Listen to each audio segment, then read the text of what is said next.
Chieftain Ralph, or Ersiger Radolfer. I got a comment that I didn't have a drink in my hand in the last video. I guess if you have a reputation, lean into it. So I got my mug ready this time. Wanted to do a little bit reviewing. That's not necessarily my thing, but I'm having fun doing it. I kind of wanted to wrap up the overview or first impressions of the Purple Heart sword. Still first impressions. I haven't actually used it in battle.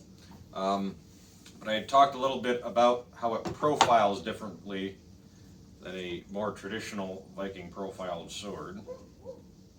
So I wanted to demonstrate that a little bit. You can clearly see the difference, mostly with definitely a weight difference in feel. So I just wanted to wrap that up a little bit with the blade shape. Also, I guess second impressions, it is very bendy and wobbly. Still having fun with it. It's growing on me. When I get to actually use it, I'll give a better review. But just want to wrap that up a little bit. Other fun thing that came, I got my new arming cap or helmet liner.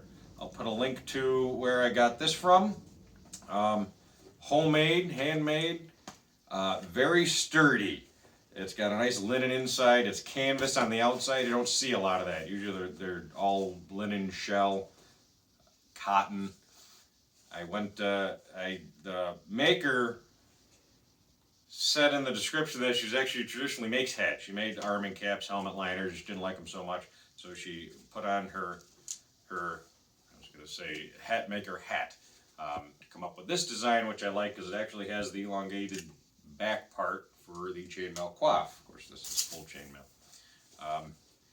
I think it looks as goofy as all helmet liners, but one thing I like about it is she didn't do custom. It wasn't custom, but it fits perfectly.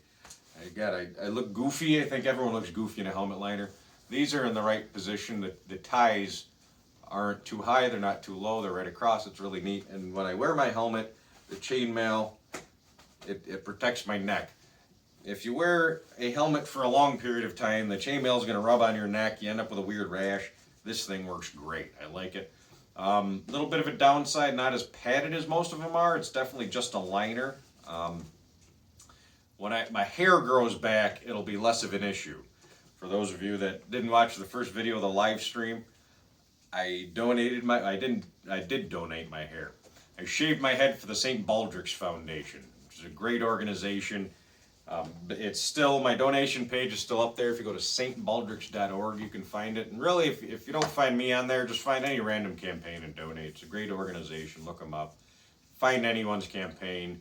Donate the money. All the money goes, shouldn't say all, the majority of the money goes to childhood cancer research, which is just a great, great cause because it's tough enough being a kid. They should only have to worry about what cereal they're going to eat on Saturday morning, not about anything else. So, great organization. Shaved my head for that. Now my hair's not there anymore.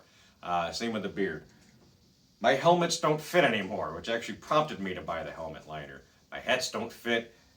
This headband I had to tighten up. It was very eye-opening. You don't realize how thick your hair is until it's not there anymore. It's cold. So, yeah, when the hair's back, the helmet liner will fit better, the helmets will fit better. I would definitely recommend a helmet liner in general. Again, I'll post a link for this one. This is very well done. I want to say $30. I know there was shipping involved. I just don't remember how much it was. But it's just well made. So today I'm once again in garb. Some people pointed out my pants weren't period last time, and for one, what's period? It's what we found in the grave, potentially what we've written. Everyone's guessing at period. I know that's a little taboo to say sometimes. My pants today are more period. Last time I was actually just wearing mundane pants. It's an old trick. Friday night when you're setting up camp, you throw on your longest tunic to cover your pants and you don't worry about it because it's your first night there. I am wearing my Roos pants, or poofy pants as a lot of people say. They are linen. Best as we can tell from what I've read, linen was mostly used for underwear or worn under your wool. I have my wool tunic and my linen underneath. I haven't done a deep dive into Viking clothing. I've read a lot. I read a lot last year because it was a good year to do a lot of reading. I read a lot of general books on Norse, Scandinavian, Viking. I use the term Viking very loosely. Some people agree with it, some people don't. I don't care. It's a very easy, all-encompassing term, and you get people say, well, Viking was a profession, and Viking, it's a very easy to use, all-encompassing term. I don't think it's offensive. If someone's offended, be offended. I don't know what to tell you, but I use the term Viking. Read a lot about Vikings this past year and continue to do so, and I love reading about them. There's so many great opinions in all these books, these general Viking books, and I say opinions because there's so, I mean, what facts do we have other than they existed? You know, there's very few things we can definitively say they did this, they said that, they wore this, they made this. Everyone's going off of the same grave finds, and they tell you, oh, they found a sword in a woman's grave, so there were female warriors everywhere, and other people say, oh, her husband must have been a warrior and she just inherited the sword, or oh, one sword in a grave just means there was one Viking warrior, she must have been the great Viking warrior. Oh, well, we only found one, so there could be more out there, it might have been more rare, and all of these things can be true. We just don't know.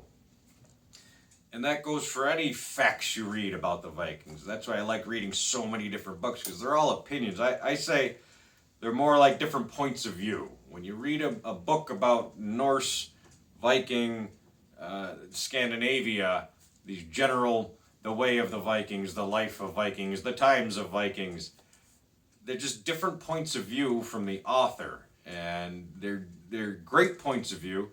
You know, as humans, we tend to seek out people with our own point of view. So you'll say, oh, this book was crap because what they said in there didn't agree with what I believe this grave find means. And, oh, but this book was great because everything in here agreed with what I like.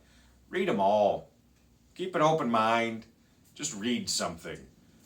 That's my little bit of advice, I guess you could say. Just read something. Start reading some books, especially if you have any interest in it. Read some of these general books. I'll do some reviews on them. I'll try to explain them in an open way, not so much delve into the facts. I'll focus almost more on the writing quality and what they reference. I always have 2 books going at once. I'm always reading 2 at once, not double fisting and reading at the same time, but I'm always currently reading 2 books. I'm not smart. I don't say, well, I'm so smart. I can read 2 books at once, and you must always have 2 going. I'm actually lazy. We have an upstairs to our house and a first floor. And if I'm upstairs and I want to read, I don't want to come downstairs and get a book. My downstairs book also lives in the reading room. We're not rich. We don't have a library. I use reading room in the old-fashioned, the Archie Bunker, what he would call the reading room. And that's where I do a lot of my reading. And then I have my upstairs book, and I don't want to travel or forget it somewhere. If I'm already upstairs, I don't want to come downstairs. If I'm down here, I don't want to come upstairs. And I love how when you're reading 2 books at once, one thing you realize is they will often contradict each other. It just lines up that way. They very, very rarely do they agree.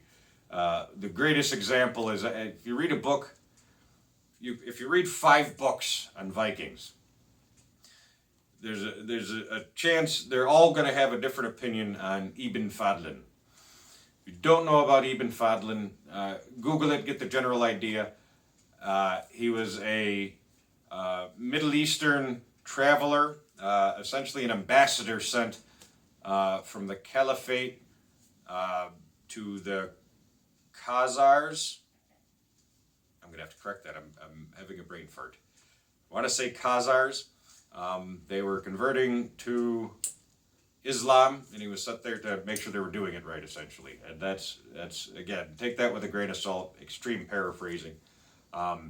He met some Rus on the way, and he wrote about how they were overly sexualized and a little disgusting. You see a bit of his encounter on film if you've ever seen The 13th Warrior, which if you're watching this video, I'm assuming you've seen The 13th Warrior. If not, look it up. It's I'm not going to say good. I'm not going to say terrible. This isn't a film review. I enjoy it. It's just fun.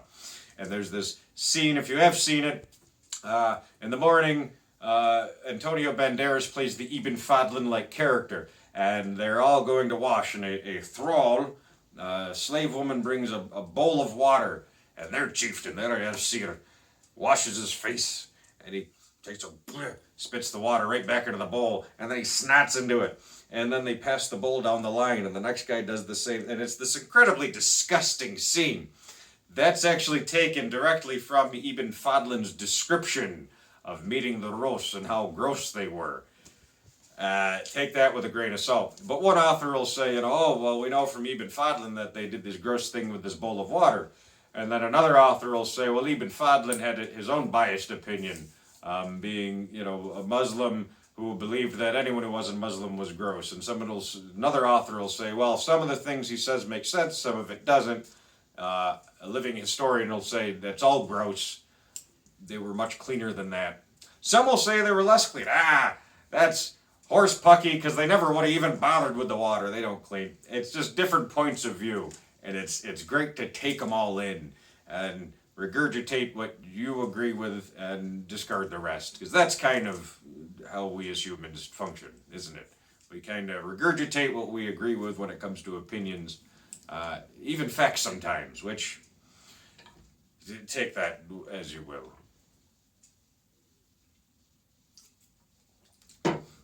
So that's all I wanted to...